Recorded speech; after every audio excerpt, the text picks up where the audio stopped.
Nous avons souffert dans ce pays-là, nous les guerriers. Vous dites, vous avez souffert dans ce pays, vous les guerriers. Guerriers contre qui? Contre le peuple congolais. Guerriers contre les sudistes. Quelle est donc la guerre que les sudistes ont créée pour que vous vous dites guerriers? L'avenir d'Emboshi. L'avenir d'Emboshi, c'est la question que Nyangambwala se pose. L'avenir d'Emboshi. Mais tout le monde le sait, personne n'a jamais menacé d'Emboshi dans ce pays depuis que le Congo est Congo. Tout l'avenir d'Emboshi. C'est comme si l'Emboshi était maltraité, menacé, l'Emboshi était en voie d'extinction au Congo. L'avenir d'Emboshi. Jamais ces gens-là ont menacé l'avenir de Moshi dans ce Congo-là. Jamais. C'est ce que l'histoire doit reconnaître. C'est ce que nos enfants qui naissent dans ce sud du Congo doivent reconnaître, que jamais les populations du sud ont mis en péril la vie des populations du nord, et surtout pas les Moshi. Et qu'après, ça souque fait que c'est les Moshi. Quel serait l'avenir de Balari, l'avenir de Bakongo, l'avenir de Bahangala? Quel serait l'avenir de Bembe, de Dondo, de Kamba, de Minkengi, de Bayari, de Batike, de Bakuni? Quel serait l'avenir de Bouissi, de Batsangi, de Bapounou, de Balumbu? Quel serait l'avenir de Banzebi? C'est quoi l'avenir de Yaka, de Lali, de Mbamba? Quel serait l'avenir de Yombe, l'avenir de Vili? Bref, l'avenir des sudistes. Il faut qu'on réfléchisse. Vous vous inquiétez encore de votre avenir dans ce pays? Ah, et les autres qui diront quoi? C'est quoi donc l'avenir, notre avenir à nous, le peuple du Sud? Je le dis en connaissance de cause. Je dis,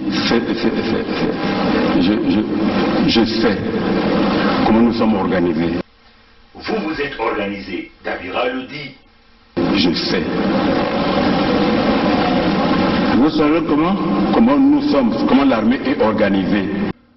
Il dit la façon dont l'armée s'est organisée. Non, c'est pas l'armée. La façon dont la milice Moshi s'est organisée pour maintenir les autres en état d'esclavagisme, la colonisation intérieure Moshi au Congo. C'est cela. Vous aviez mis en place des milices, vous aviez volé l'argent du Congo, vous aviez pris les services des mercenaires. L'équipe de Kuntamandi, Martin Abdoulal Miskin, c'est un exemple palpable pour venir tuer le peuple Congo. Vous avez mis en place le projet Mouébara au nom de la maman de votre roi Sassou pour exterminer les populations au sud du Congo. Les documents sur le projet Mouébara sont là. Nous avons déjà fait plusieurs vidéos là-dessus. J'aime me dire ça en Moshi. Moi je suis moinen. Vous êtes aussi moinen. Quand je dors la nuit, je vois de n'importe quoi. Les gens avec les saguets et les rapides. Donc, maintenant, si vous existez que je parte, sortez vos symboles traditionnels. Je tiens, vous tenez, et je vais. Sinon, je ne veux plus. Le président m'a regardé. Il n'a pas sorti les symboles traditionnels. Et nous nous sommes séparés. Je suis sorti de son bureau.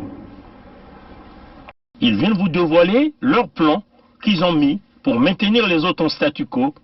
C'est-à-dire que faire que l'ethnie Moshi devient la race aérienne, c'est-à-dire la race pure, l'ethnie pure, et que les autres ethnies devaient simplement devenir des wagons. Voilà pourquoi ils se sont organisés pour piller l'argent du Congo, tuer les Congolais avec tous les massacres que vous connaissez. L'organisation intérieure comme une organisation mafieuse, pilotée par les Mboshi. Voyez, chers amis, c'est clair, tout est dit. Vous savez, vous avez tué, vous avez commis le génocide, voilà pourquoi vous êtes inquiétés, voilà pourquoi vous continuez à vous inquiéter. Mais vous êtes en train de commettre une erreur. C'est maintenant ou jamais que vous vous ressaisissez. Sinon, on vous le dit, tôt ou tard, nos enfants sauront que vous avez planifié de exterminer les peuples du Sud. Nos enfants sauront que vous, les Mboshi, avez planifié de nous exterminer au sud du Congo. Et c'est ce que l'histoire retiendra. Quant à nous, vous comprenez, les chers amis de la partie sud, nous n'avons pas de choix.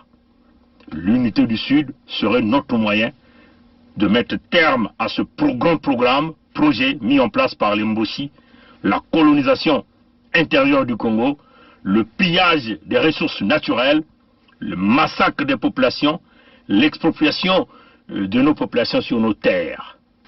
Seule l'unité du Sud qui sera l'armure nécessaire pour nous protéger de votre animosité, de votre contexte de guerrier.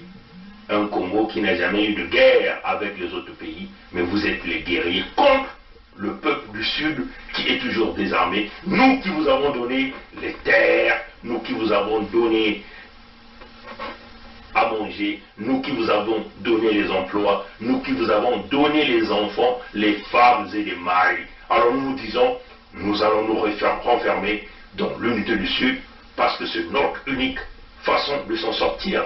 Un moyen clair de protéger les populations, de protéger les terres que vous êtes en train de vendre, de protéger les ressources naturelles que vous êtes en train de piller, parce que nous sommes dans le contexte de la légitime défense. L'unité du Sud va se poursuivre, l'unité du Sud est là, dans le contexte humanitaire, pour protéger notre peuple contre vous, les Mboshi. L'unité du Sud demeure l'option. Bon, à mon avis, après analyse, je pense que le président Lissouba n'était pas prêt à organiser une élection présidentielle. Je crois qu'il cherchait l'application d'un article de la Constitution qui disait que si pendant la campagne électorale l'un des candidats venait à mourir, le président de la République était autorisé à proroger son mandat et à renvoyer l'élection à plus tard. Je crois qu'il cherchait, à mon avis, cet incident-là pour que l'élection n'ait pas lieu. Parce que moi, je pense qu'il n'était pas sûr de la gagner. L'objectif, c'était Denis Sassou Nguesso. Neutraliser Denis Sassou Nguesso. Oui, neutraliser Denis Sassou Nguesso pour que l'élection n'ait pas lieu. On ne pouvait pas s'allier avec les Souba pour que nos amis de Luanda se croisent les bras. Donc nous avons obtenu un appui matériel de Luanda qui nous a permis d'aller vers la fin de la guerre. Mais je dois dire que cet appui, nous l'avons obtenu début octobre 1997, mais la guerre avait commencé le 5 juin 1997. Et les armes venaient d'où alors? Comment elles étaient acheminées? Ah, ça, comment? Il y a les airs, il y a les mers, il y a les routes. Pour partir de Luanda au Congo, je crois qu'on n'a pas besoin d'un miracle, non? C'est un grand État qui a des avions, qui a des bateaux, comment puis-je vous dire? Par quel chemin seraient passées ces armes pour arriver? Mais ils sont arrivés. Donc nous avons obtenu un appui matériel de Luanda qui nous a permis d'aller vers la fin de la guerre. Et les armes venaient d'où alors? Comment elles étaient acheminées? Ah, ça, comment? Il y a les airs, il y a les mers, il y a les routes. Pour partir de Luanda au Congo, je crois qu'on n'a pas besoin d'un miracle, non? C'est un grand État qui a des avions, qui a des bateaux, comment puis-je vous dire? Par quel chemin seraient passées ces armes pour arriver? Mais ils sont arrivés.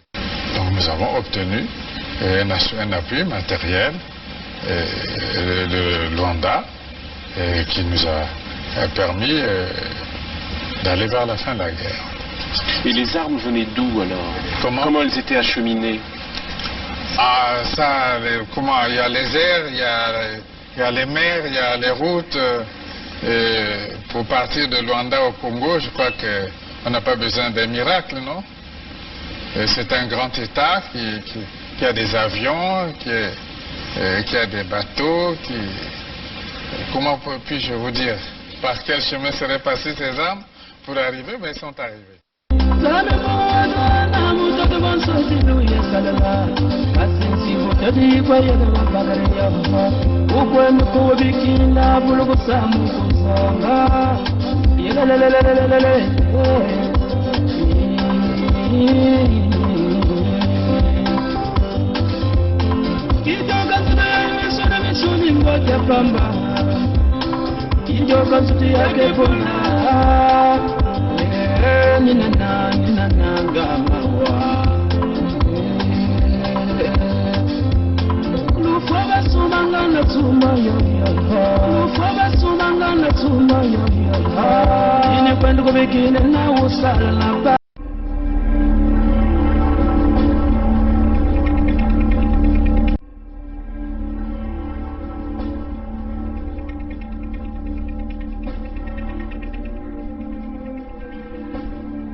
Bon, salut à vous, salut chers amis, salut. Bon, je crois que hier on a fait ces petits directs, mais on l'a fait tout en Gotoba. Ce que moi j'aimerais encore expliquer au peuple congolais, il faut que les gens essaient de comprendre un peu ce que je veux dire. Parce que ceux qui sont au Congo nombreux n'ont pas cette information, comment fonctionne l'Occident par rapport à ce moment de pandémie. Hein. Ici chez nous, en Occident, pour prendre un vol international, il faut faire un test Covid-19. Donc il faut faire un test sur le coronavirus. Ce test-là doit être négatif. Avant que tu t'embarques dans un avion pour aller dans un quelconque pays.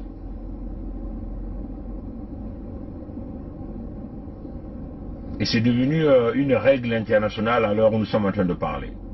Hein? C'est-à-dire que si vous êtes déclaré positif au test de Covid-19, vous ne pouvez pas prendre l'avion. On vous interdit. Pourquoi? Parce que les États ne veulent pas importer ou exporter un cas Covid-19 sur leur territoire.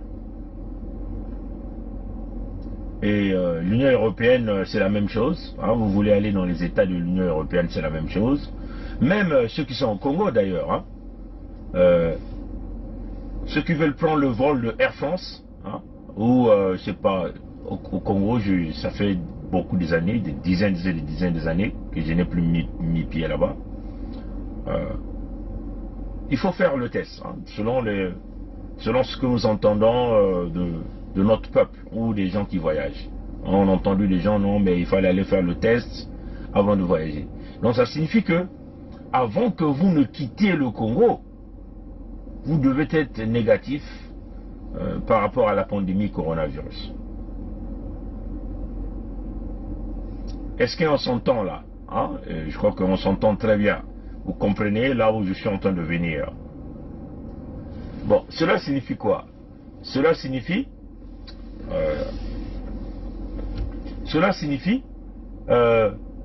que si vous êtes positif, jamais on va vous mettre dans l'avion. Bon, encore ici au Canada, il y a encore une loi qu'on a mis en place, une loi qui est, comme le dit le frère Bébert, oui, c'est vrai, il faut faire le test. Donc là, c'est un compatriote qui le confirme encore. Même ceux qui sont au Congo, avant de quitter le Congo, venir à Paris, on leur exige le test négatif. Je crois que c'est 48 heures, hein, 48 heures avant le vol qu'il faut faire ce test-là au Congo. Hein, ce qu'on entend selon ce que les gens disent. Parce que je connais une maman qui est partie du Congo, ça fait pas longtemps, et qui est venue aux États-Unis. Hein, et elle a dit, je crois 48 heures, il fallait faire le test. Hein, le test. Donc vous voyez que c'est une règle qui s'applique au Congo même. Une règle qui s'applique au Congo même. Si vous êtes positif à cette maladie, vous ne pourrez jamais prendre l'avion. Hein? Encore au Canada, si vous revenez dans un quelconque pays étranger, si vous rentrez au Canada, on vous envoie en quarantaine directement, à votre frais. Hein? Il y a des endroits que le gouvernement fédéral a désignés, donc comme des hôtels hein, qui ont été cautionnés, qui ont été consignés hein, pour faire ce travail-là. Donc si vous revenez de l'extérieur, vous allez d'abord passer, je crois, 2 semaines, hein, 2 semaines à cet hôtel-là, à ces hôtels-là, hein, selon l'endroit où on va vous désigner, parce que quand vous arrivez, on vous embarque dans les bus, et ben voilà. Donc vous êtes en quarantaine. Et, mais à vos frais. Hein, c'est comme ça. Voilà, c'est parce que c'est vous qui avez voulu voyager. Hein, c'est comme ça qu'on explique ça ici. Donc, vous allez là-bas, vous passez 2 semaines, vous faites d'abord le test, et pendant votre séjour, vous faites encore le test, et vous passez les 2 semaines de quarantaine là-bas, vous faites encore le test avant de sortir. Vous voyez, chers amis. Et ça, c'est une logique, c'est un règlement que partout, on est en train de mettre en pratique. Même les Africains, même au Congo même. Le Congo de qui est géré par le fils Mboshi que nous appelons Sassou Nguesso. C'est une réalité. Bon, maintenant, revenons-en à nos moutons, comme on a l'habitude de dire. Paco, Kolela Parfait Guy. Le régime de Sassou dit qu'il avait été testé au coronavirus. Il avait été testé positif au Congo. Mais comment quelqu'un qui a été testé positif en coronavirus, on nous met encore dans l'avion? Pour se rendre où? Pour se rendre en Occident. Alors que il y a déjà un règlement, des lois qui ont été mises en place. En Occident même, ne pouvons pas accepter des pays ou des individus qui sont déjà atteints ou qui sont déclarés positifs à coronavirus. Ce sont des lois qui existent. Pourquoi vont-ils faire une exception? Spécialement pour Kolela qui avait été déclaré positif à coronavirus au Congo-Brazzaville. Pourquoi tous les autres? Il s'agit des blancs de Total, Eni, voilà, tous ceux qui travaillent dans le pétrole, tous ceux qui viennent pour les business au Congo, qu'il s'agit des Congolais ordinaires. On leur exige de faire ce test et votre résultat doit être négatif avant de s'embarquer dans un aéronef. Maintenant, dans le cas de Kolela, on nous dit qu'il a été testé positif au coronavirus, mais on l'a quand même mis dans l'avion pour l'emmener à Paris. Curieux, hein, chers amis.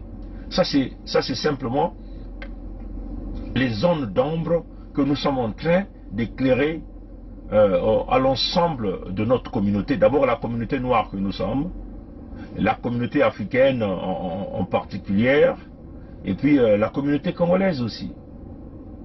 Ouais, chers amis. Si choléra parfait avait été décrété ou déclaré positif à coronavirus au Congo, il n'avait aucune chance d'être embarqué dans l'avion pour se rendre à Paris. En plus, il faut encore qu'on se le dise. Hein? Bon, la France en elle-même, hein, en France en elle-même, combien de gens sont décédés de coronavirus? En France en elle-même, a-t-elle des moyens pour sauver des vies, hein, pour coronavirus?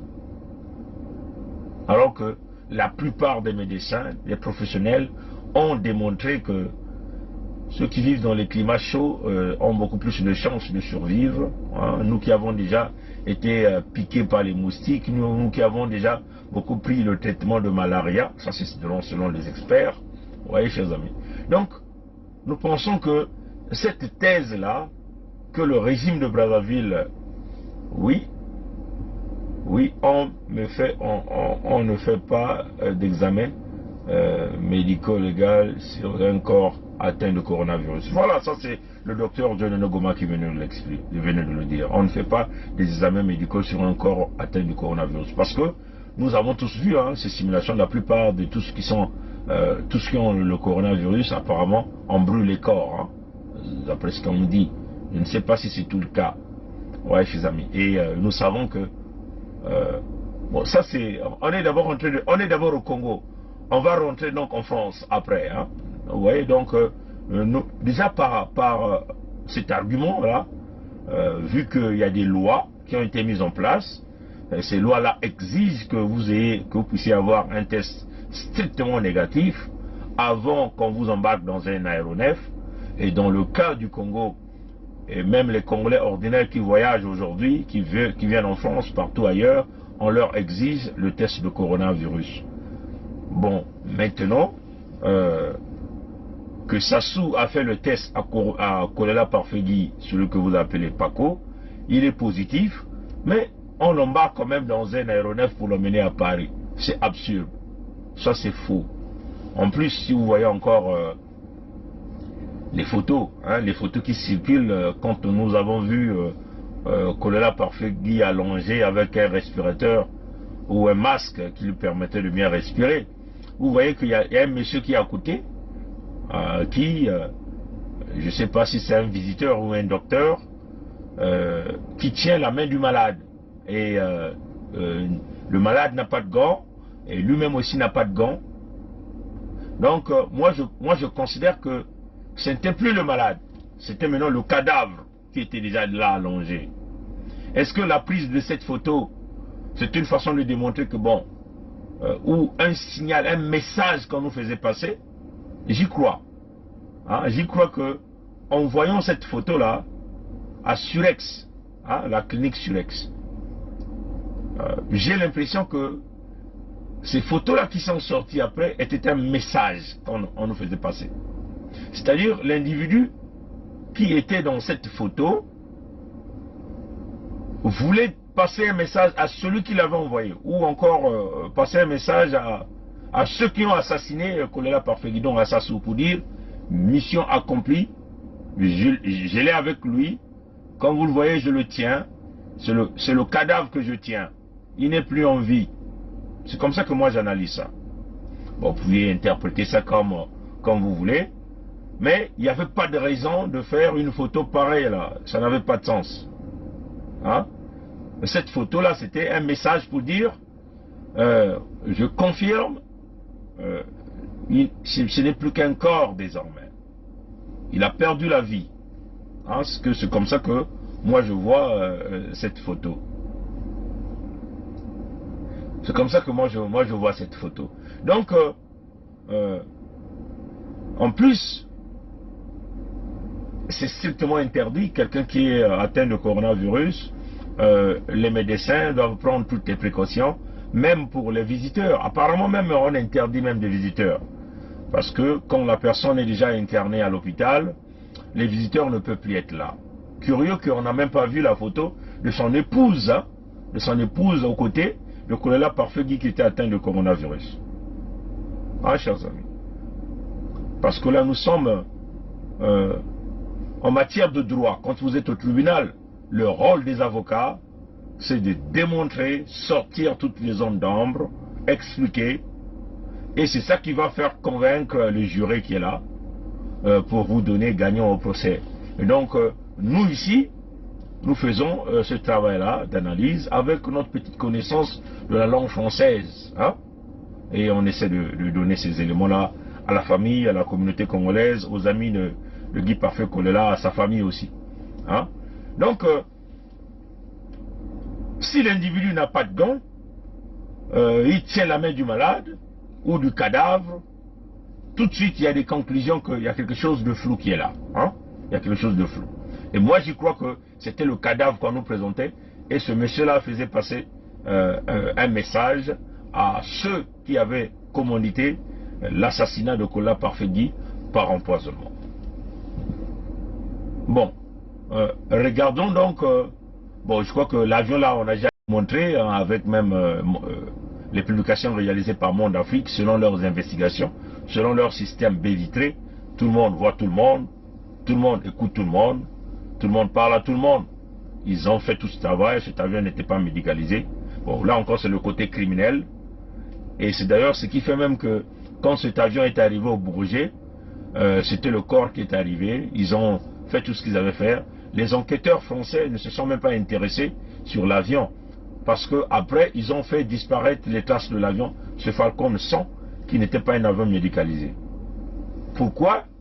Si en réalité ce type était malade, il n'était pas un cadavre, pourquoi ont-ils affrété un avion non médicalisé, que eux ils ont appelé médicalisé, alors que les investigations ont démontré, selon Monde Afrique, que cet avion n'était pas médicalisé. Ça encore, c'est des choses que... Mais nous nous souvenons encore, hein, chers amis, du scénario qu'on nous avait présenté du général Mokoko. Oui, parti en Turquie, tout, qu'on nous avait jamais présenté. C'est le même scénario avec Guy Parfait Kolela. Pour le général Mokoko, ils ont fait un simulacre des ambulances avec des escadrons de la mort de Ndengue, et au Bara Philippe, et puis au Kema Dominique Jean du Nyongolok Sassou. Mais ils n'ont jamais montré Mokoko montré dans l'avion. Hein? Vous vous souvenez de ça? Pour Kolela Parfait Guy, c'est la même chose. On nous montre un jet qui arrive, ce fameux Falcon 100, non médicalisé, qui rentre, mais on ne nous montre pas le corps rentrer dans l'avion. Oui, chers amis. Et puis, cet avion-là est immatriculé à Malte. Vous savez, Malte, hein? Malte, c'est un paradis fiscal. Et dans le passé, nous avons eu à démontrer des grands réseaux de Mboshi, des Bonobo Doyo, dont se sert de Sassou. Il s'agit de Sassou Christelle Denis Angwalima, de Sassou Nguesso lui-même, de Maxime Gangion, les Antoinette Thibota, bref, toute cette racaille autour, ils ont tous déjà réalisé des transferts d'argent à Malte. Donc on peut considérer qu'ils sont devenus peut-être même les propriétaires de cette compagnie ou les partenaires de l'avion qu'ils ont affrété. Mais l'avion est passé même par le Gabon.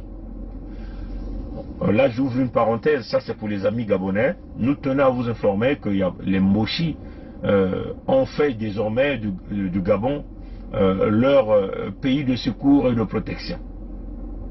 Ils sont nombreux là-bas, civils, politiques et militaires. L'intention des Moshi, c'est d'essayer d'étendre leur empire. Vous savez que Bongo Omar Junior, qu'on appelle Denis là, celui qui a une moustache, un petit comme ça qui garde la moustache, hein, son grand-père veut vouloir l'imposer au Gabon par les réseaux de la France-Afrique, par un coup d'État. Et donc on a infiltré beaucoup de Mboshi au Gabon.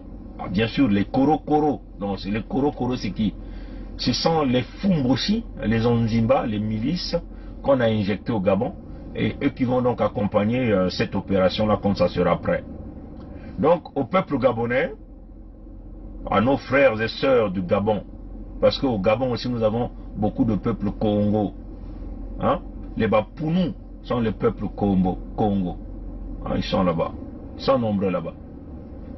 On a aussi les Bateke là-bas. on a les Babous ici. Ça sont les descendants du peuple Congo.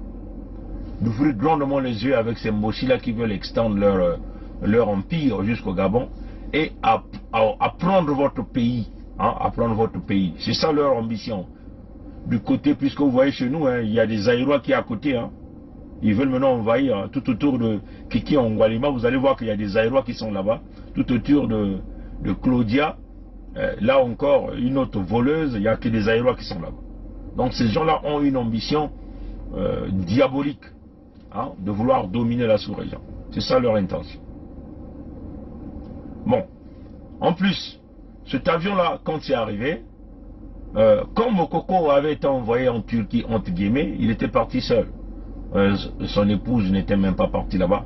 Parce qu'on nous a dit que la concubine de Mokoko devait suivre après, hein, dans un avion commercial.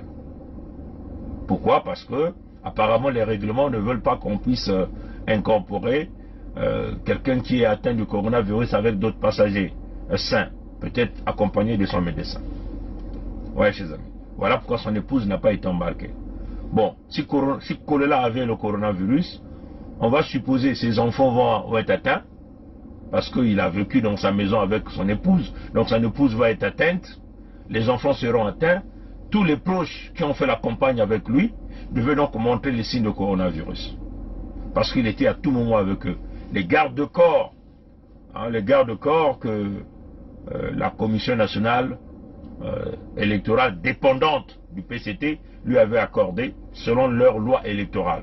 Donc ces gardes-corps là qu'il tenait à tout moment, même quand il est arrivé au Wando, quand il a dit Boli Misangaye, hein, bouteille maï, donnez-moi la bouteille d'eau. Et il disait au peuple Kouyou de Wando, Boli Misangaye, hein, nazali komo na ba vertige. Assurance crédit à l'ozo qui s'en bongo. Et c'est de l'organisme. Amenez-moi une bouteille. Amenez-moi une bouteille. Amenez-moi une bouteille.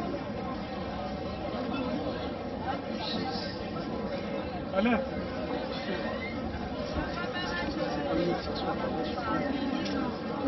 Oli Misanga, hein? Est-ce que la dame va faire tout ça? Oli Misanga, hein? Est-ce que la dame va faire tout ça? Oli Misanga, hein? Est-ce que la dame va faire tout ça? Hein? Tous ces gardes-là qu'il tenait, tout ce monde-là devait être atteint. On allait décortiquer, identifier quand même beaucoup de gens dans son équipe de campagne ou tout autour de lui avec le coronavirus. Vous voyez, chers amis. Mais à ce jour-là, personne ne présente les signes ou les symptômes de coronavirus. Donc, que Sassou, Moulou, Okemba Dominique Jean, Ndengue François, Olesongo Ondaï Jean, Obara Philippe, bref, la Rakai Moshi ne peuvent même pas mentir le peuple congolais. Ils ne peuvent pas vous mentir. La France-Afrique, le palais de l'Élysée, l'ambassadeur de France. Ah oui, c'est le moment d'affronter la France. La France n'a plus sa place au Congo, chers amis. Mais ça, on va rentrer dans la deuxième partie. Oui, chers amis. Bon, en plus, ils ont mis le corps de Kolela, le corps sans vie, dans l'avion. L'avion est parti à Oyo. Les gens ont-ils patrouillé ce corps-là? Bon, en passant d'ailleurs, vous savez, Surex, Surex, la clinique, je crois que hier on l'a parlé. Surex, l'administrateur, hein, le gestionnaire c'est Ovanga, Daniel Ovanga. Hein, je crois bien c'est ça. Daniel Ovanga. Qui est Daniel Ovanga? Un Moshi. Daniel Ovanga, ils ont build ce business-là, hein, ils ont conçu ce business-là avec les fonds de Bongo Edith Sassou Lissu Bongo, là, hein, comment vous appelez là. Cette fille de Sassou là que Okemba Dominique Jean a sacrifié dans leur fétiche inutile de tuer les individus pour se maintenir au pouvoir. Hein? Parce que c'est Okemba Dominique qui avait ravi par les fétiches inutiles. Voilà pourquoi nous avons vu le Nyongolo pleurer comme un petit camp. Mais il savait qu'il avait sacrifié sa fille. Ouais, chers amis. Donc c'était la clinique de Moshi, dont la clinique qui appartient à Sassou. qu'ils ont envoyé Kolela là-bas pour l'achever. Donc, Ovanga Daniel croyait s'échapper. Apparemment, il était aussi député, ou il est toujours député. Mboshi. Il croyait s'échapper. Là, on lui dit, le système B-Vite lui dit, Surex ou Surex on appelle là, c'est lui l'administrateur général, donc le gestionnaire. Mais il est seulement devant, parce que ça a été financé avec les fonds d'Engeso. Donc les Ngeso sont les propriétaires de cette clinique. C'est là où ils tuent beaucoup d'individus. Donc, si tu es au Congo, tu ne peux pas aller à Surex. Changer. Va même voir l'infirmier du quartier. Ne va pas là-bas. Là-bas, on va te tuer. Et beaucoup de gens sont morts là-bas. Et on ne vous le dit pas. Bon. Un autre scénario. Bon. Mais apparemment au Congo, on soignait le coronavirus, non? Hein? Du côté de Pointe-Noire, comment on appelle? Chocolat. Raoul Chocolat. Raoul Chocolat. Le médecin de Pointe-Noire. Vous vous souvenez, hein? Hein? Ouais. Sécurex, hein? Sécurex. On me dit que cette clinique-là, c'est Sécurex. Hein? Sécurex. En tout cas, voilà. Sécurex, voilà. Donc, l'administrateur général de Sécurex, là, c'est Daniel Ovanga, député Mboshi. Et ça a été conçu avec les fonds de Edith Lucie Bongo. Bon. Raoul Chocolat. Vous vous souvenez, hein? Au Congo, on soigne le coronavirus. Raoul Chocolat nous avait montré une femme qui est sortie dans le coma. Elle était dans un coma. Hein? Selon ce qui avait été dit par Raoul Chocolat. La télé Congo. Raoul Chocolat, Mboshi, c'était un militaire aussi Mboshi. Il a fait l'école des cadets. Et ceux qu'ils ont l'habitude d'appeler les anciens enfants de troupes. Les bourricots. Vous êtes des troupes où? Hein? Vous êtes des griots au service de Mboshi. L'école de cadets, l'école de trouillards, l'académie militaire, l'école de trouillards. Il n'y a pas un militaire formé au Congo.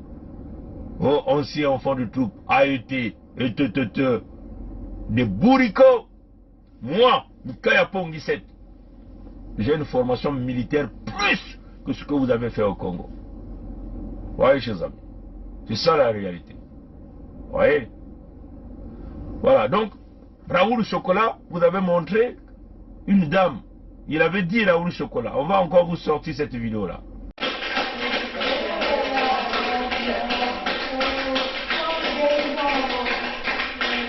Ces acclamations nourries et répétées de l'assistance sont consécutives à la sortie de l'hôpital général Adolphe Cissé de Pointe-Noire de Madame Romaric après 3 semaines d'hospitalisation à ce centre hospitalier pour cause de Covid-19.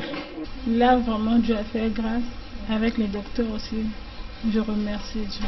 L'accueil et le suivi de cette patiente, la première à témoigner de cette pandémie, avec le directeur général de l'hôpital Adolphe Cissé. Cette patiente est arrivée ici dans un état de perte de connaissance.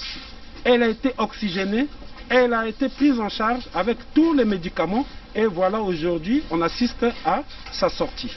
Et je vous informe que notre structure prend en charge ces malades depuis le mois de février 2020. Nous sommes actuellement à près de 50 cas que nous sommes en train de sauver. C'est vrai qu'il y a eu quelques cas de décès, mais il y a eu beaucoup plus de gens que nous avons sauvés et nous avons traités qui sont remis à la disposition de leurs parents pour continuer le traitement à la maison. Ceux qui ne croient pas, effectivement, c'est parce qu'ils ne voient pas. Nous sommes obligés de faire passer cette séquence pour que les gens croient à la maladie. La maladie existe et la maladie est en train d'être soignée à l'hôpital général Adolphe Cissé. La maladie est bel et bien là, en République du Congo, évitant le doute systématique. Aujourd'hui, il était question qu'ils sortent de l'hôpital. Il était question qu'ils sortent de l'hôpital. Et donc, actuellement, même lui et sa femme, ils sont en quarantaine dans un hôtel de la place. Alors, qu'est-ce qui s'est passé? Il dit que le directeur de l'hôpital à Cissé, avec son staff administratif, ils sont arrivés là-bas, dans la salle où était la sœur. Ils sont venus voir le mari et la sœur, c'est-à-dire le couple, sollicité voilà, pour qu'ils puissent témoigner devant les médias. Et soi-disant que c'est eux-mêmes, donc c'est le directeur de l'hôpital à Cissé qui a appelé Télé Congo pour venir là-bas, pour venir prendre un nom pour leur dire que non, nous on a un cas de Covid-19 ici guéri. Donc ils ont fait rentrer le couple. Ils ont pris le couple, ils leur ont conduit dans leur bureau administratif et on leur a supplié. En tout cas, c'est ce qu'il m'a dit, qu'on leur a supplié. Donc, pendant qu'on est en train de vouloir convaincre le mari, on est en train de vouloir convaincre le mari pour qu'il accepte, pour que sa femme essaie d'accepter de témoigner. De l'autre côté là-bas, la télé est déjà en train de vouloir prendre son témoignage. Maintenant, comme il y avait tellement du harcèlement, on leur a harcelé, on leur a dit non, il faut témoigner, bon, pour éviter que, parce que lui il a dit, moi je suis pasteur, je ne peux pas dire du mensonge. Ma femme n'a pas souffert de, comment on appelle, de Covid-19, donc du coronavirus, elle a souffert d'une insuffisance rénale. Et Dieu a fait grâce, elle a eu quelques séances de dialyse. Au jour d'aujourd'hui, elle présente des bons signes de guérison côté insuffisance rénale. Donc il y aura des contrôles qu'elle va faire périodiquement pour savoir comment évolue la situation. Eux, ils ont dit, bon, au lieu de témoigner, au lieu de souligner en disant que non, qu'elle est guérie du coronavirus, elle n'a qu'à, nous-mêmes dans le commentaire, ça c'est le directeur lui-même de l'hôpital, c'est ce qu'il dit, moi je veux m'entendre, je veux m'accorder avec les gars du reportage de Télé Congo, eux-mêmes ils vont mettre dans leurs commentaires que la personne est guérie du coronavirus, mais elle, ce qu'elle va faire, elle va juste dire que je bénis le Seigneur, je bénis Dieu parce qu'il m'a guéri, c'est tout. Elle s'arrête là, elle ne dira pas autre chose. Nous, on veut seulement qu'elle puisse témoigner, le fait qu'elle puisse seulement dire que Dieu m'a guéri, c'est tout. Le reste, nous, on s'en occupe.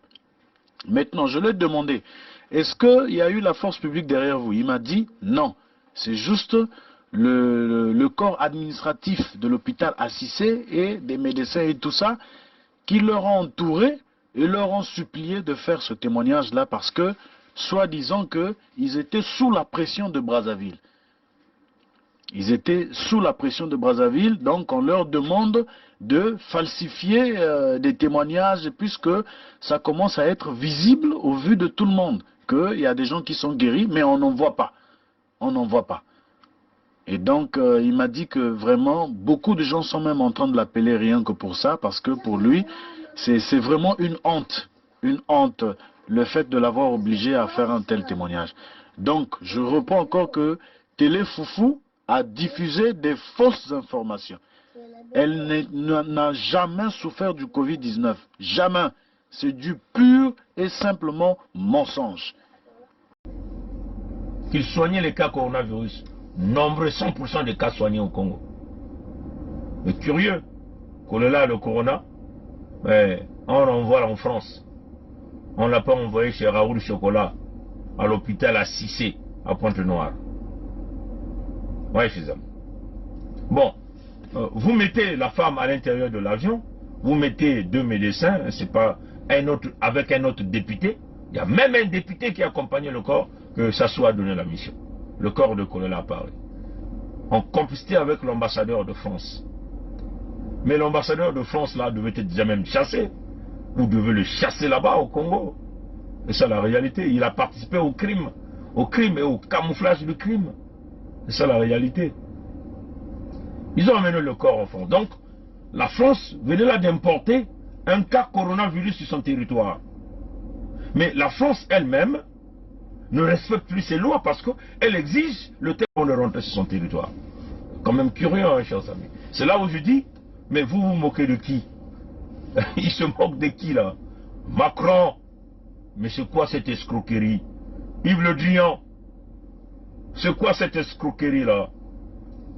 Vous exigez le test négatif pour vos citoyens.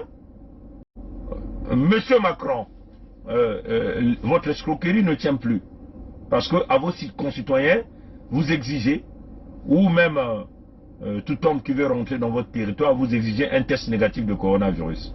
Bon, là, vous aviez un cas coronavirus, entre guillemets, on prend ça entre guillemets, qu'on importe en provenance du Congo chez vous. Il y a un problème là. La logique ne tient pas là. Bon, vous voyez que même un petit enfant de jardin, de maternelle, vous lui faites des analyses de logique. L'enfant vous dira, non, il ne peut pas rentrer sur notre territoire parce qu'il a déjà le test et la loi doit s'appliquer, puisqu'on dit personne n'est au-dessus de la loi. Donc, la loi, elle est universelle pour tout le monde. Donc, personne n'est au-dessus de la loi. Donc, même vous-même, Monsieur Macron, moi je l'appelle le jeune Macron, parce que je suis son grand frère, qu'on en veuille ou pas. C'est cela qui est la vérité. Moi, je ne peux jamais trembler devant ces gens. Jamais. Parce que mon état d'esprit a été ajusté à un niveau où je ne tremble pas devant des individus comme ça. C'est une question de montant. Oui, le respect est là, mais je ne tremble pas devant ces individus-là. Comprenez ça, chers amis. Donc, là encore, c'est quoi? On appelle ça quoi? Bris sur la loi. Vous aviez vous-même froissé votre loi en créant une exception dans des conditions de pandémie. Ce qui rendrait donc cela totalement impossible. Oui, chers amis. Parce qu'on vous voit venir parler de Corona. On vous voit faire des lois, aller à l'Union européenne. Oui, il faut que les gens aient le passeport Covid avant de voyager. Passeport Covid. Et vous le dites. Mais là, vous avez un cas Covid, entre guillemets, et vous l'acceptez sur votre territoire. Curieux. Deuxième partie, l'autopsie. On ne réalise pas l'autopsie sur un cas Covid-19. Vous allez tripatouiller, les virus vont s'échapper de partout, dans l'air, ainsi de suite. Donc, vous voyez, chers amis, parce que quand on fait l'autopsie, on ouvre le corps, totalement le corps. Vous-même, vous avez mis les lois, qu'on ne touche pas, on ne va pas tripatouiller le corps atteint de coronavirus, mais là, vous avez fait donc, vous vous êtes pris dans votre propre piège. Ouais, chers amis. Bon, là encore, nous apprenons, là, je ne confirme pas, parce que là, nous sommes dans la phase des investigations. Nous sommes dans la phase des investigations. On n'a pas encore confirmé. Nous avons appris, selon des sources non vérifiées, que apparemment le médecin qui aurait accompagné le corps de Kolela a fini par dire la vérité, qu'il était décédé depuis le Congo. Et on nous apprend même que ce médecin-là a fait la demande de l'exil en France. Elle demande d'asile, ça c'est une source. Je ne confirme pas encore cette information-là. Nous sommes encore en phase des investigations. C'est hier soir qu'on parlait de ça avec un ami. Et nous avons donc eu cette information à travers la source de cet ami-là. Qui nous disait apparemment le médecin qui était dans ce vol-là a fini par se rendre compte que sa vie était en danger. Parce qu'il connaissait la vérité. Et Sassou sait que quand tu fais ce genre de mission, à la fin, il va te liquider. Ouais, chers amis. Et donc, apparemment, bon, le pilote ou le médecin, mais le pilote, c'était un Maltais, le pilote, parce que l'avion appartenait au Malte. Donc, apparemment, Sassou avait mis un médecin à l'intérieur, c'est comme on nous apprend. Parce qu'apparemment, il y avait son épouse, il y avait un député, on a donné le nom, mais j'ai oublié, et il y avait, entre guillemets, un médecin. Je ne sais pas si c'est un infirmier, un médecin. Mais apparemment, ce monsieur-là connaissait le dossier. On lui a donné la mission. Et quand il est arrivé sur la place de Paris, il a fait la demande d'asile. Ce qu'on nous apprend. Mais je n'ai pas personnellement vérifié. Le système B-Vitré n'a pas vérifié cette information, mais c'est que hier, on était en train de parler, et cet ami-là me dit, voilà ce que j'ai appris. Le médecin-là ou le médecin ou l'infirmier ou l'agent médical, hein, on peut le dire comme ça, s'est rendu compte que sa vie était en danger s'il repartait au Congo parce qu'il connaissait la vérité qu'ils étaient en train de balader un corps du Congo à Paris avec la complicité de l'ambassade de France. Donc le palais de l'Élysée était impliqué. Donc lui, il a vu que sa vie était en danger, connaissant les méthodes opérandi de Sassou, un criminel avéré, il repart au Congo en finant par l'assassiner parce qu'il connaît la vérité. Vous voyez? Et donc, le médecin, apparemment l'agent médical a fait la demande d'asile. Il craint pour sa vie. Et il a fini par dire la vérité que le corps de Kolela était décédé depuis le Congo. Mais ça, on l'avait déjà démontré parce que Kolela est décédé le 20 mars 2021 à 21h, hein, selon les audios que nous avons interceptés de Yalengos. Hein? Yalengos, c'est Blaise Elenga. Donc vous voyez les chansons des Aïko, Yalengos, c'est lui qu'on chante, Blaise Elenga. C'est le gars qui a fait la mafia au niveau de la Cotrade congolaise de trading avec le fils de Sassou que nous appelons Sassou Nguesso Christelle Denis, celui que nombreux parmi nous appellent Angwalima, un voleur réputé. Et il joue à l'orgueil d'une manière terrible, un idiot à jamais, un véritable bourricot, un médiocre. Il a échoué partout, il a falsifié des certificats. Bon, il y a des certificats en Occident, hein, on connaît comment on obtient ces certificats. Et ces gens-là se cachent derrière des doctorats honoris causa, hein, qu'ils achètent avec les fonds du contribuable. Vous voyez, chers amis. Donc, nous donnons donc cette information au conditionnel, éventuellement, de l'agent médical qui aurait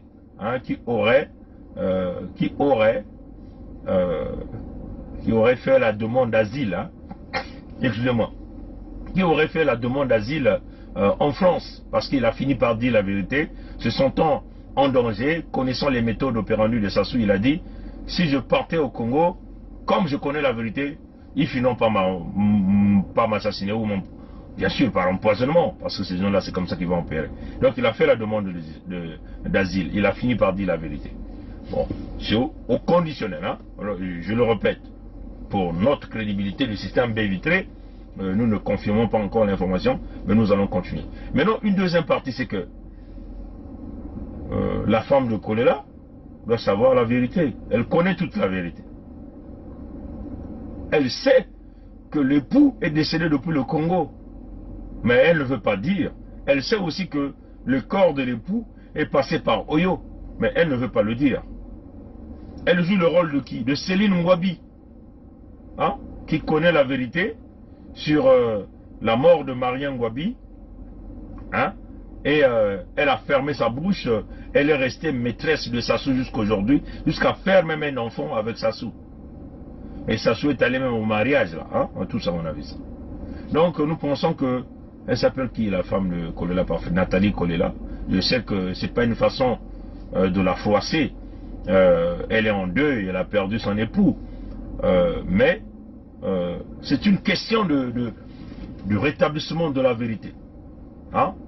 Elle connaît la vérité. Elle connaît que l'époux est décédé depuis le Brazzaville. Mais pourquoi elle ne peut pas le dire?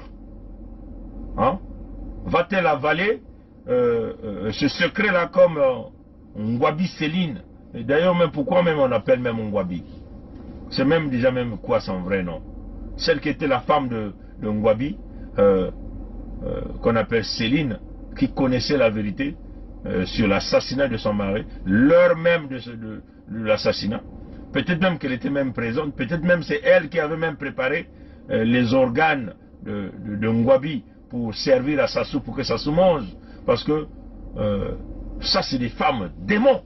C'est des femmes qui sont dotées d'un esprit diabolique avéré. Depuis 1977, elle a bloqué ce grand secret au fond d'elle, incapable de dire. Hein? Et je suis convaincu que notre sœur, que nous appelons Nathalie Kolela, je ne sais pas si c'est son prénom, elle connaît bien la vérité. Si elle suit mes vidéos, elle sait très bien que moi, Mikaya Pongiset, je suis bien informé, très bien informé. Pourquoi? Parce que nous avons infiltré tout ce système. Nous avons réussi à infiltrer le système. Ouais, chers amis. Parce qu'on a les puissants avec nous. Et il y a aussi une grande partie des Congolais qui sont très mécontents. Et ces gens-là nous donnent des informations en temps réel. Ouais, chers amis. Bon, ça c'était... bon, là encore, hier, on a annoncé le Nyongolo qui est sur la place de Paris. Hein. Bon, nous avons vu des Congolais aller manifester avec leur drapeau vert, jaune, rouge. Mais beaucoup de nos frères et sœurs ne comprennent pas. D'ailleurs, ils doivent se poser même la question, d'où est parti ce drapeau de vert, jaune, rouge? À la conférence nationale souveraine, nous avons vu le doyen Mbiki de Nanité Lamio qui était avec nous ici. Paix à son âme, il n'est plus. Ce sont eux qui ont emmené le drapeau là. Mais ça revient d'où? Ça signifie quoi? Les tricolores là. Vous voyez que ces couleurs là, c'est quasiment tout le pays de la sous-région, hein, ont quasiment les mêmes couleurs. Ça signifie quoi? Vous n'avez aucune signification de ces drapeaux là. C'est là où on vous a encerclé dans un mensonge, dans une manipulation avec ce drapeau là. Ouais, chers amis. Bon, ils sont allés manifester un samedi dans un endroit restreint. Aucun agent gouvernemental, on peut le dire, est présent dans les parages. Bon, nous comprenons que c'est à titre symbolique, les gens sont touchés, mais il faut maintenant voir l'avenir. Hein? Oui, nous ne pouvons plus réveiller Kolela. Parce que les Mboshi l'ont tué. Les Mboshi et la France. Et la France va continuer à tuer tant que nous, on ne prendra pas des véritables actions. C'est-à-dire que si on tue un de nous, nous tuons un d'eux. Ou on peut prendre l'échelle de 1 à 4, on tue un de nous, nous on tue 4. C'est cela, chers amis. Tout à l'heure, je venais de faire ce petit post, le cessez-le-feu. Pourquoi les gens demandent le cessez-le-feu? Quand vous entendez pendant des crises de guerre, deux États se battent ou deux forces s'affrontent, on dit bon, nous avons fait le cessez-le-feu, ou eux-mêmes ils appellent ça quoi? Une trêve de 2 semaines, 3 semaines. Ça signifie quoi? Le cessez-le-feu ne signifie pas la fin de la guerre. Et le cessez-le-feu n'existe pas. Quand on dit cessez-le-feu, tous les deux camps se rendent compte que ils n'ont plus assez de munitions, ils n'ont plus assez des armes, ils ont peut-être perdu assez de gens, le temps d'aller prendre les mercenaires ailleurs, et ainsi de suite. Donc c'est une question de réorganisation, repositionnement des forces, rebâtir des stratégies, et puis enclencher encore la guerre. Ouais, chers amis. Quand nous faisons des publications sur notre mur, des petits mots, il faut faire très attention à ça, parce que ça c'est très important. C'est des messages très approfondis. C'est quoi notre repositionnement, notre réorganisation, pour empêcher que les Mboshi continuent de nous tuer? Bon là, vous, comme on l'a dit la fois dernière, vous n'allez pas rentrer dans ce piège hein, de 5 ans de contestation là. Hein? Vous n'allez pas rentrer dans ce piège là. Là vous êtes dans l'horloge de Sassou, vous êtes dans le calendrier de la France-Afrique. Hein, vous voyez, chers amis. Parce qu'apparemment, c'est là où on dit qu'il y a une très grande différence entre les masterminds, c'est-à-dire les cerveaux penseurs, les résistants et les combattants. Vous avez vu tout de suite, les combattants sont partis à la marche. D'accord? Vous allez faire la marche. Mais c'est quoi le repositionnement? Le réarmement? Hein? La réorganisation. C'est quoi? Vous allez continuer à protester, à contester pendant 5 ans encore, et pendant les 5 ans, il va massacrer au sud du Congo, il va nous tuer à la vitesse grand V. Non. Nous avons décidé, comme on vous l'avait promis, nous nous sommes positionnés. À chaque fois ça se pose un acte qui est contradictoire à ses propres lois, nous nous posons un acte de responsabilité. Et l'acte de responsabilité, nous allons nous diriger vers la scission du Congo et la formation de l'État fédéral sur le Congo. Comment allons-nous commencer? On vous le dit.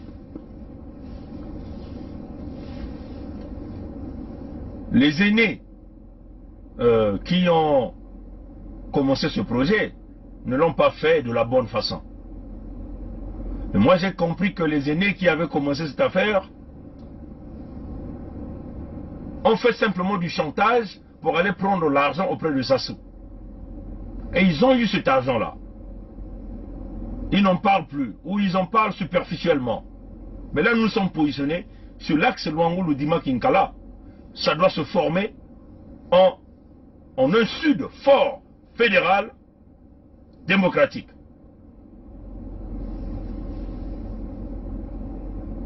On va s'en foutre des traites de chaque département qui vont chercher à jouer le jeu de Sassou, parce que ces traites-là seront zigouillées par les populations de nos contrées. C'est ça qui est la vérité. Et il faut que nous ayons en nous, peuple du Sud, l'esprit fort de liquider tous les traites qui s'opposeront à ce projet. Parce que nous sommes dans l'irréversibilité. C'est comme un peu les 10 commandements de Dieu. Ouais, chers amis. Parce que c'est une question de notre survie. Où on le fait, on va sauvegarder nos peuples, nos terres, nos ressources naturelles, la souveraineté totale de nos terres, en écartant ce fameux palais de l'Élysée qui ont emmené les Moshi comme les gendarmes chez nous pour nous tuer et voler notre argent. Ah, chers amis, tous nous devons nous élever à l'étape de l'esprit. Nous devons commencer à enseigner à nos petits-enfants depuis le bas âge qu'il s'agit de la souveraineté de nos terres. Bâtir en nous le caractère de guerrier patriotique au sud du Congo. Ah, chers amis, c'est un devoir que tout un chacun de nous doit commencer à faire pour y arriver. Nous ne sommes pas les premiers qui l'ont réalisé.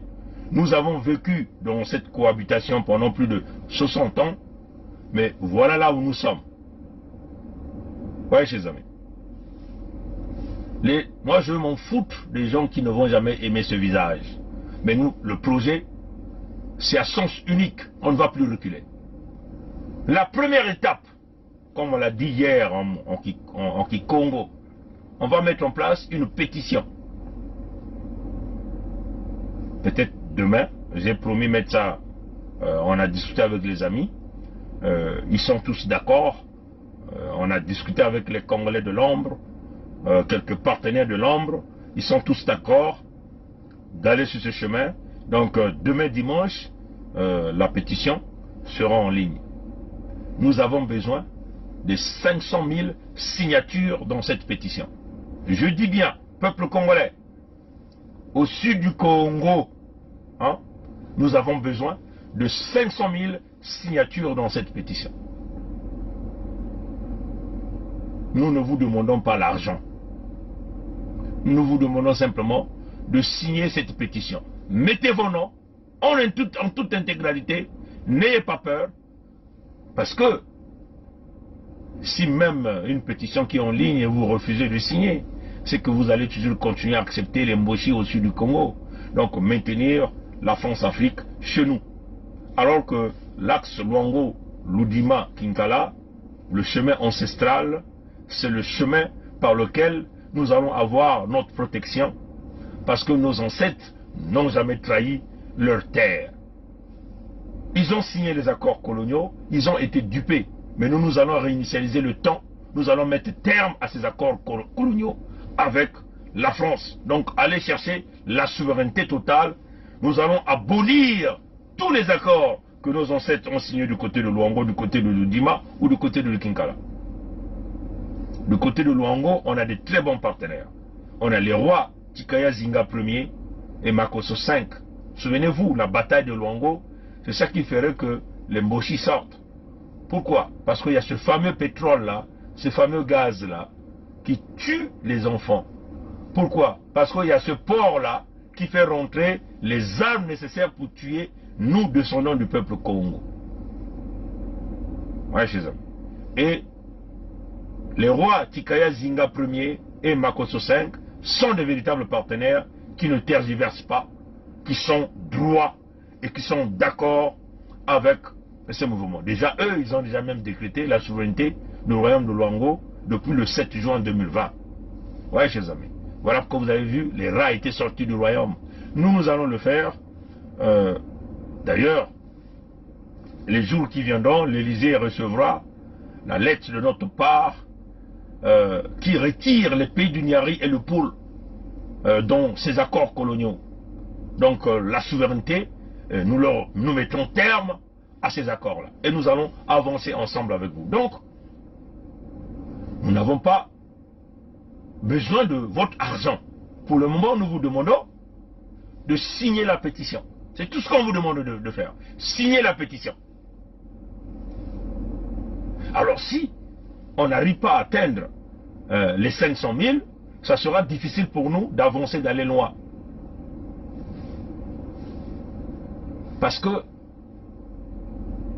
la diplomatie fonctionne avec le nombre. Plus vous avez le nombre, ça signifie que vous avez le peuple avec vous. Et là, la diplomatie ne peut rien faire. La France là ne pourra pas contourner les autres États qui ont le droit de veto au Conseil de sécurité de l'ONU. Parce que là, c'est le peuple qui a parlé. La France a fait le choix de protéger un clan, une famille, un système, à protéger un individu, qu'on appelle le Moshi Sassou et sa clique, et ses mercenaires. Voilà pourquoi vous le voyez, ils sont là tout le temps en train de couronner des bourricots comme les Okemba Dominique Jean, des idiots comme les Olesongo Ondaï Jean, comme les Ndengue François, comme les Olesongo, comme lui-même Sassou, le nyongologue, le plus con, le plus médiocre dans cette affaire. C'est cela le chemin à suivre. Mais non, les partisans du Congo est indivisible, vous allez aller au nord, parce que le pays va être coupé en deux parties. Les nordistes qui nous disent, oui, on ne peut pas diviser, mais que faites-vous en ce moment? C'est quoi votre positionnement? Vous voyez, chers amis, vous ne faites pas assez. Donc nous, on va aller dans cette scission-là. Pour aller à cette scission-là, on a besoin de vous, le peuple congolais, de nous soutenir dans ce projet. L'unité du Sud va demeurer le socle même de notre fondement sur l'axe Luango-Ludima. Parce que l'unité du Sud, c'est ça qui ferait de nous plus forts et plus efficaces pour que les ennemis ne trouvent plus de brèches là où ils vont pénétrer pour venir tuer les nôtres, pour venir piller nos ressources naturelles, pour venir vendre nos terres. Et l'unité du Sud est fondée sur l'humanitaire, une action humanitaire. Donc les 5 régions au Sud vont toujours demeurer dans l'humanitaire, l'entraide entre les régions, le développement de chaque région. Oui, chers hommes. Mais nous allons aller vers la coupure. On met terme. On dit non, on ne peut plus. Oui, chers amis. Souvenez-vous, on vous avait dit, le type là, c'est pas tout ces choses. Nous-mêmes, on va prendre la main. On va prendre en main cette affaire de scission. Ceux qui ont des femmes au nord ou des maris au nord, vous aurez le choix à faire. Vous allez chevaucher entre deux pays.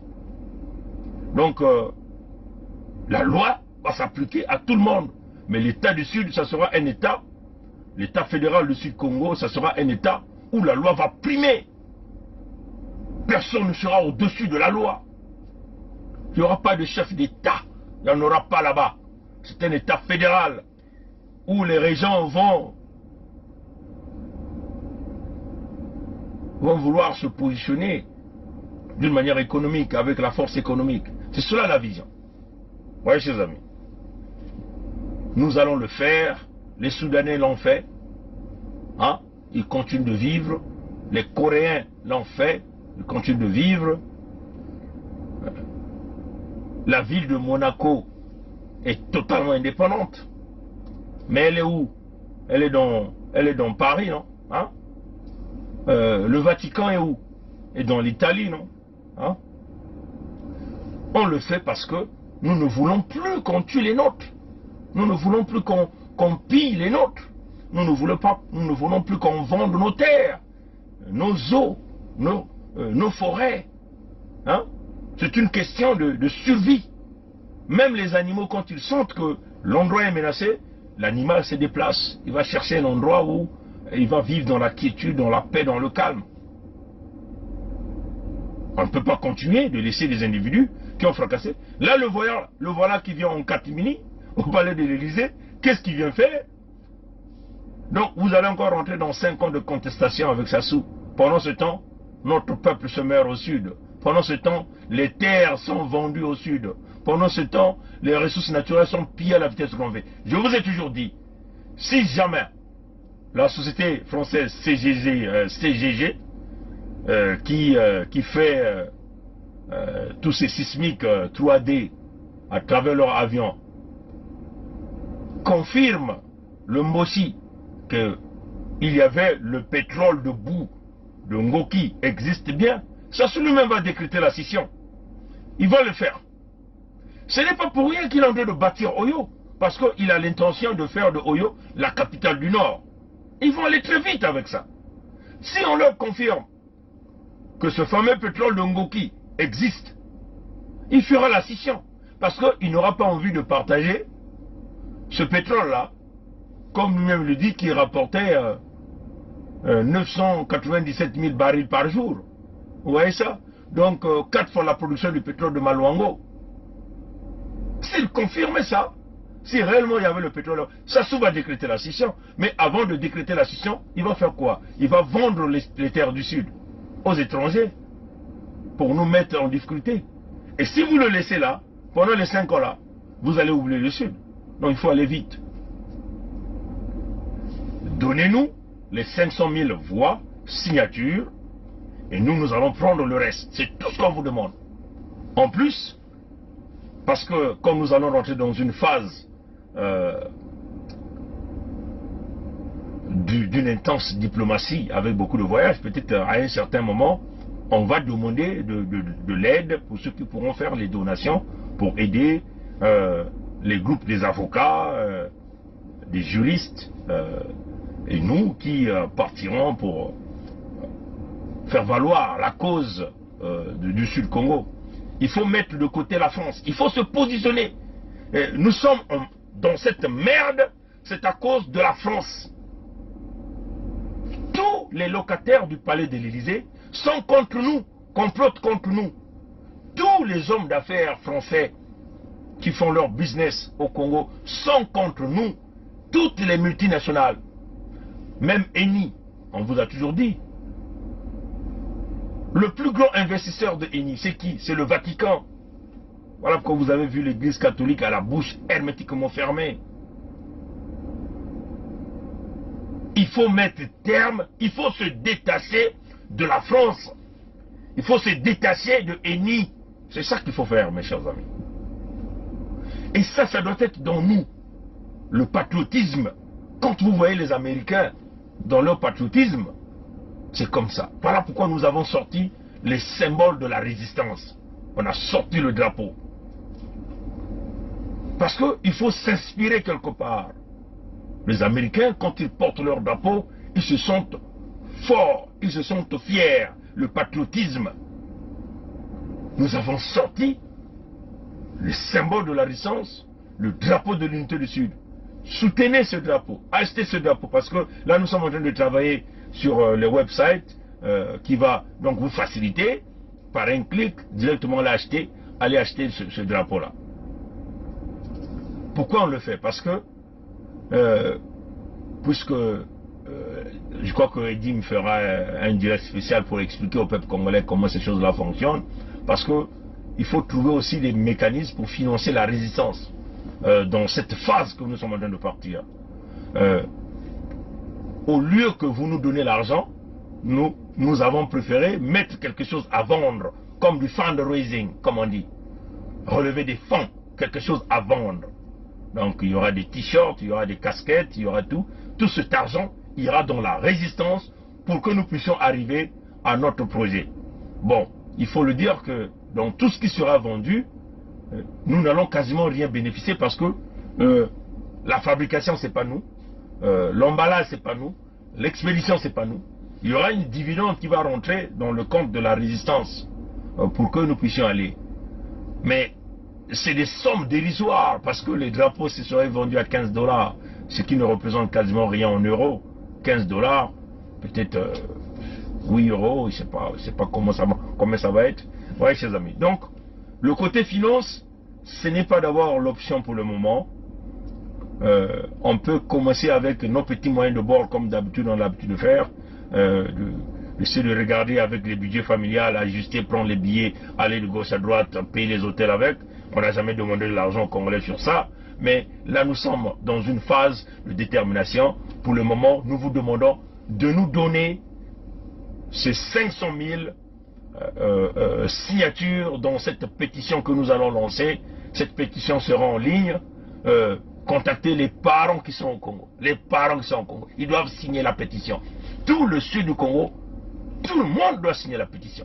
Et cette pétition, moi je suis en train d'estimer que nous allons dépasser 1 million. C'est ce que moi j'estime. Maintenant là, je veux voir que si les Congolais ont toujours peur de Sassou, même pour signer la pétition, il faut se séparer de la France. Se séparer de la France et se séparer des Mboshi. C'est cela. Parce qu'on les avait prévenus. On les avait dit, vous avez préféré choisir un individu, choisir une famille à la place d'un peuple qui est souffrant. Alors là, nous allons prendre nos responsabilités. Et prendre ces responsabilités, ça demande la démarche à suivre, ça demande les méthodes. Et nous commençons par cette pétition. Cette pétition, ça voulait dire quoi? Ça voulait dire le support du peuple. Ça voulait dire, vous nous donnez l'autorisation de commencer à marcher sur cette route-là. Hein, chers amis. Mais si vous refusez, et là, vous ne nous donnez pas l'autorisation. Donc, vous avez choisi de rester dans le Congo, un est indivisible, qui appartient au patron de la communauté, donc au locataire de palais de l'Élysée, et donc lui, il va continuer à donner ce Congo est indivisible aux Mboshi. Et donc la colonisation intérieure, pilotée par les Mboshi, sera toujours là au sud du Congo. Et nous allons continuer à pleurer d'année en année. Parce que là, les Mboshi sont en train de préparer la relève. Ils préparent leurs enfants une autre racaille pire que les papas. C'est ça qui est en train de... Parce que ces enfants-là viendront pour protéger tous les crimes, le vol, le pillage, les massacres, les mêmes magouilles dont les parents ont été des experts. Ils ont donc passé les témoins aux enfants. Et c'est qui est en train de se dessiner. Ouais, chers amis. Et ces enfants-là viendront, feront la même chose, passeront à leurs enfants. Et c'est une chaîne, hein, un véritable rouleau compresseur. Et nous allons toujours être dans ce fameux goulot d'étranglement par ces enfants-là qui sont nés avec l'ADN Mboshi, Sassou et toute la racaille PCT. L'ADN PCT doit être détruit. L'ADN Sassou, on passera les tests. On va récupérer l'ADN de Sassou, on fera les tests. Tous ceux qui ont l'ADN Sassou seront chassés du Congo. Ah, c'est ça, chers amis. Parce que c'est l'ADN du diable, l'ADN du mal. C'est ça qui est la vérité. Et au sud du Congo, il nous faut des hommes et des femmes courageux. Et nous avons pris cet engagement-là. Nous sommes sur le chemin de non-retour. Nous avons besoin de vous. Donc, supportez-nous. Donnez-nous les 500 000 signatures et le reste, nous allons nous en occuper. Voilà un peu ce que je tenais à dire aujourd'hui. En tout cas, je pense que le message est très bien compris. Il faut, là je vais terminer par là. À nos aînés, hein, à nos aînés, qui viennent toujours dire, bon, lui là, qu'est-ce qu'il se prend là? Qu'est-ce qu'il croit? Mais il faut reconnaître que si nous sommes dans ce positionnement aujourd'hui, c'est à cause de vos erreurs. Hein? Vous avez mangé avec le diable, vous avez bu, vous avez dansé, vous avez fait échapper ce serpent, et nous sommes dans cette merde-là aujourd'hui. Tout ce que nous vous demandons, nous ne sommes que quelques individus qui ont pris le courage pour essayer d'être ce fameux gouvernail de ce bateau que nous appelons le sud du Congo. Mais éventuellement c'est vous, ces sages-là, qui seront les sages de demain là, qui seront là pour orienter le Sud. Notre mission pour aujourd'hui, c'est de casser avec les Mboshi. On va diviser, on va à la division. Il n'y a plus rien à faire. Notre mission aujourd'hui, c'est de chasser la France, qui a protégé les Mboshi et qui continue à protéger les Mboshi, qui continue à protéger ce système-là, pour bien nous sucer, pour bien nous piller. Parce qu'ils ont un idiot, un médiocre, enfin, les qualifications me manquent. Et qui assure bien ce travail, en dehors du pillage. Il y a aussi notre sang qui est utilisé. Quand on récupère Vinza, qui est le terminal de sang, ces portes de sang que nous appelons bloodstream, en partant de la case de Gaulle à Maluango, il faut fermer ces portes-là. Là, ils ont planifié de massacrer 1 million de nôtres. Mais cette fois-ci, ils sont en train de chercher des guerres. Vous entendez des audios là-bas, qui ont commencé dans le pôle. Nous tout mis ceci, nous tout mis cela. Mais ça vous annonce quoi? Des stratégies qu'ils veulent encore enfumer. Parce que, pourquoi il est venu en catimini au palais de l'Élysée? Pourquoi il est venu en catimini? C'est parce que on lui a donné ce feu vert. Maintenant, il faut qu'il paye, il rembourse avec le sang du peuple Congo.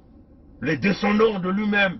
Yahvé, Nkwa Mikangu, Nkwa Lulendo, Nzambia Mpungu. Donc, la ligne directe même, ce sang pur là, qui leur permettent de briller dans leur carrière politique en Occident, dans leur business en Occident, avec le sang du peuple Congo. On vous avait donné quelques exemples. À Bataclan, au temps de Hollande, on a fusillé des Français là-bas. Les armes qui avaient aidé de fusiller les Français, c'était des armes achetées par Sassou à la Chine. Comment pouvez-vous expliquer que les armes que Sassou achète à la Chine, des armes qui se retrouvent au Congo, donc entre guillemets, des forces de la Gestapo, ont servi de crime en France, en Occident? Et Sassou n'est pas inquiété. Ça signifie quoi? Sassou travaille pour Paris la nuit. Sassou est le chef de Paris la nuit, pour faire couler le sang, pour que les sondages de Hollande augmentent. C'est ça la réalité. Ouais, chez eux. En plus, on vous avait dit que le Hezbollah avait beaucoup infiltré le Congo. Tous ces Libanais là qui sont dans le business, ça fait partie du blanchiment d'argent du Hezbollah. La France est bien informée que cet argent sert à financer le Hezbollah, qui est considéré comme une organisation terroriste. Le lieutenant-colonel du Hezbollah, il y a son nom qui est là. Et il est là comme patron de l'Olympique Palace, mais il n'est pas le seul. Il y a même des Syriens qu'on a fait. Quand vous voyez des gens qu'on torture à la DGST, sans pitié, vous croyez que lesquels qui le font? Ce ne sont pas des Congolais. On a fait les Irakiens, les Syriens, les Arabes qui viennent faire ce travail-là. Ouais, chers amis. C'est ça la réalité. Mais ces gens-là viennent par qui? Par leurs amis libanais du Hezbollah qu'ils ont là implanté au Congo. La France est bien informée.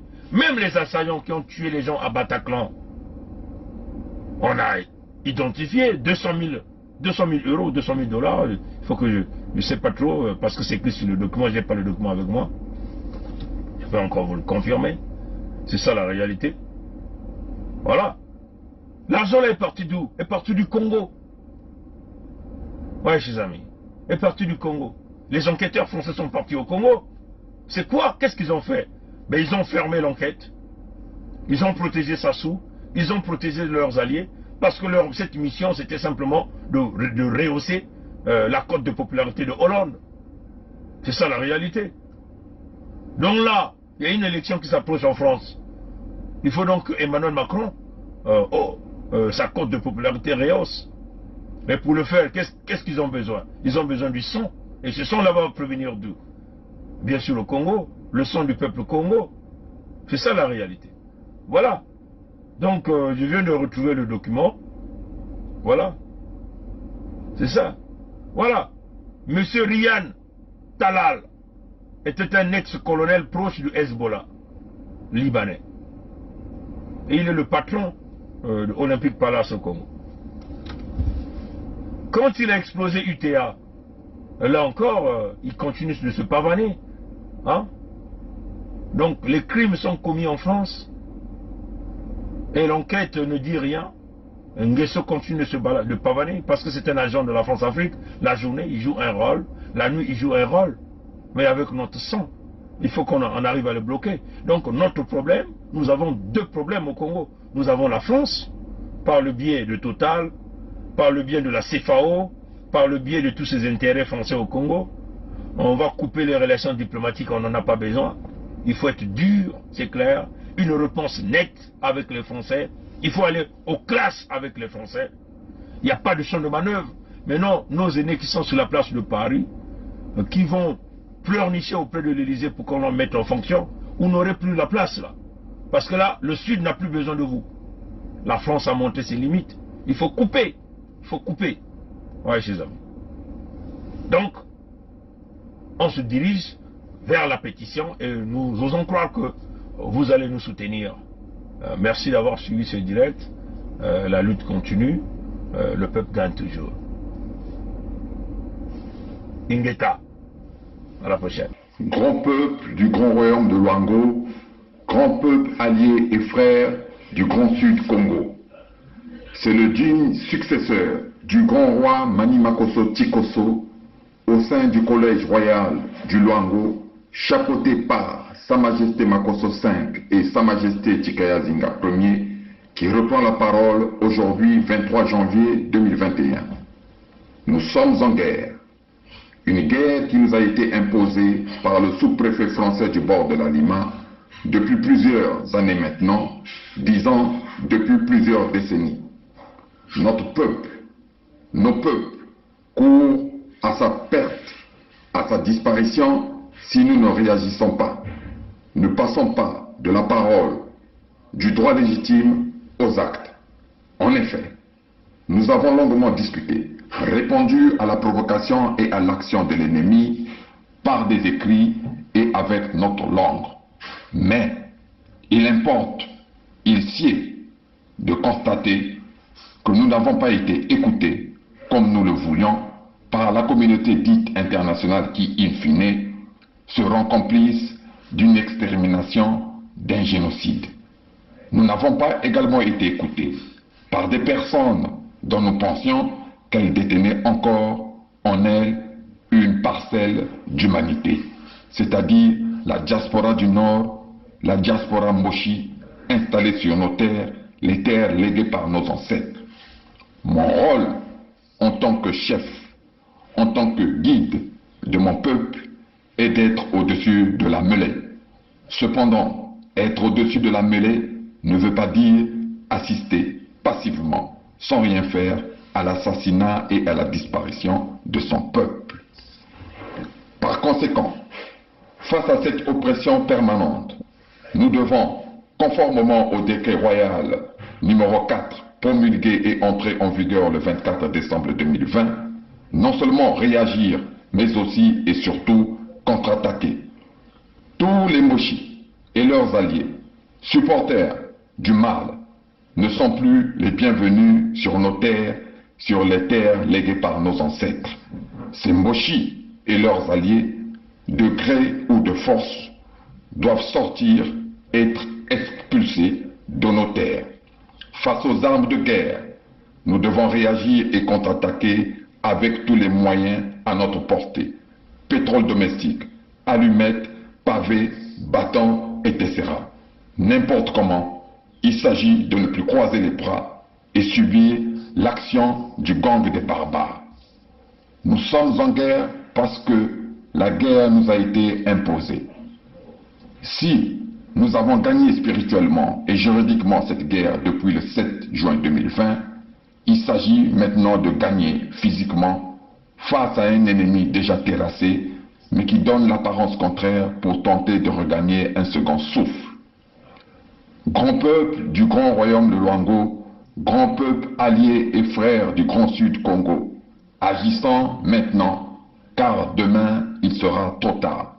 Moi, votre roi, devant n'importe quelle juridiction sur cette terre, et un jour devant la juridiction suprême de Nzambiampongo, le Dieu créateur, je répondrai au nom de mon peuple, je vous défendrai et j'exposerai à la face du monde le plan machiavélique et diabolique visant à nous faire disparaître. C'est de ce plan dont il s'agit. Ce plan dont il s'agit de mettre un terme dès maintenant. Vive le Luango souverain et insoumis pour que vivent les royaumes et chefferies unis du Congo. Vive le royaume de Luango souverain et insoumis pour que vivent les royaumes et chefferies unis d'Afrique. Sa Majesté Tikaya Zinga Ier, roi du Luango. Bokulu Vandu, Vandu, Vandu, Vandu. C'est notre pays à nous tous. On ne peut pas prendre seulement les gens, le même parti et les autres. Mais il y a une chose que je veux vous parler, une chose. Le Congolais n'a jamais voulu la guerre. Le Congolais lui-même, il ne peut pas la guerre. Ceux qui aiment la guerre, je te dis maintenant, c'est le PCT. Le président avait 2 mandats. Pourquoi lui, il veut prendre 3? Le Congolais n'a jamais voulu la guerre. Le Congolais lui-même, il ne peut pas la guerre. Ceux qui aiment la guerre, je te dis maintenant, c'est le PCT. Le président avait 2 mandats. Pourquoi lui, il veut prendre 3? Et je vous dis, aujourd'hui, je vous le dis, nous avons eu le général Dabila, moi et le colonel Bongo, qui était à la sécurité militaire. Nous avons eu à rendre compte au cours d'une réunion de commandement présidée par le président de la République de ce que des assassinats étaient commis et qu'il fallait prendre les mesures pour faire cesser cet état de choses. Peut nous aider. Quand on est engagé, la peur s'estompe. Quand on n'est pas engagé, la peur occupe le lieu qui devait être rempli par l'engagement. Je pense aux sportifs engagés, je pense aux militaires engagés, je pense aux femmes engagées dans leur ménage, engagées dans l'éducation de leurs enfants. Elles n'ont pas peur. Elles n'ont pas peur. Les engagés n'ont pas peur. Et si nous, Église aussi, nous étions engagés, nous n'aurions pas peur.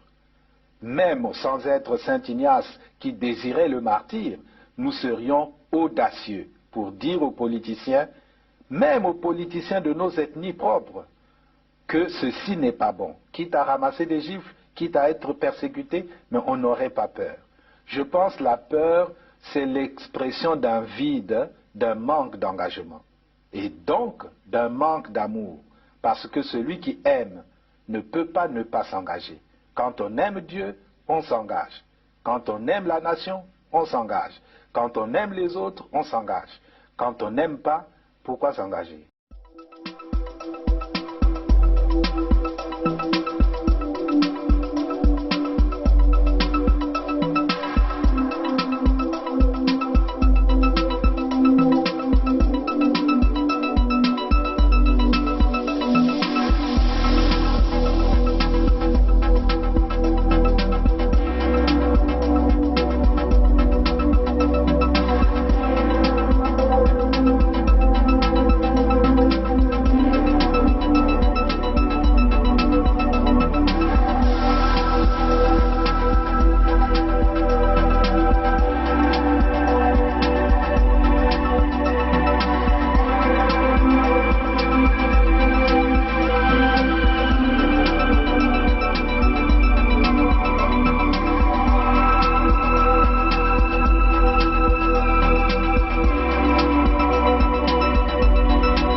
Cependant est vrai le fait que jamais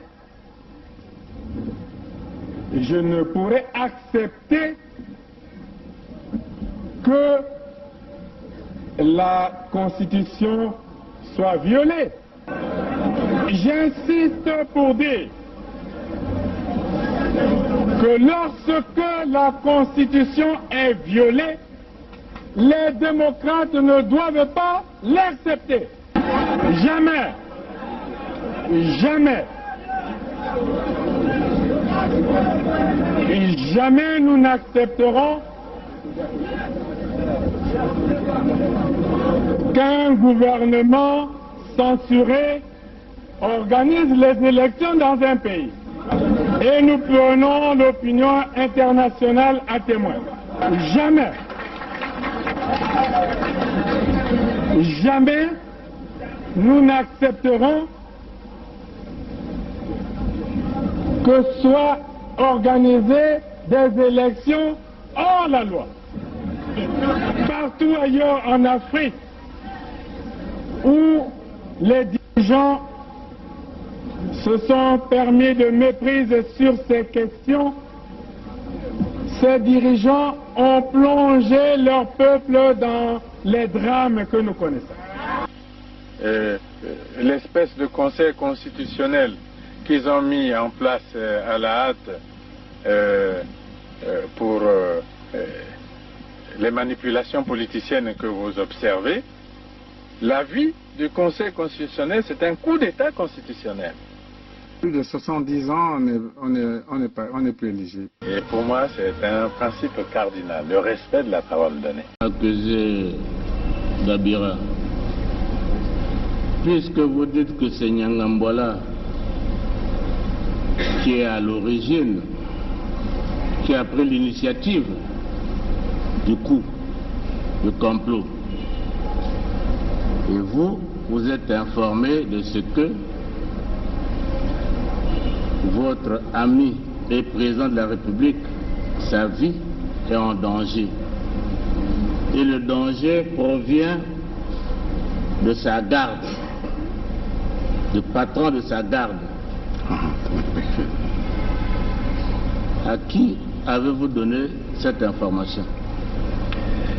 D'abord, partant du premier, là vous me rappelez des bonnes choses, j'avais déjà aussi fait, pendant que je remettais la fiche écrite par Bizi, j'avais aussi fait comprendre au président, par lettre toujours, que j'étais inquiet pour sa sécurité. Comment une personne inquiète de sa sécurité pouvait-il s'associer aux gens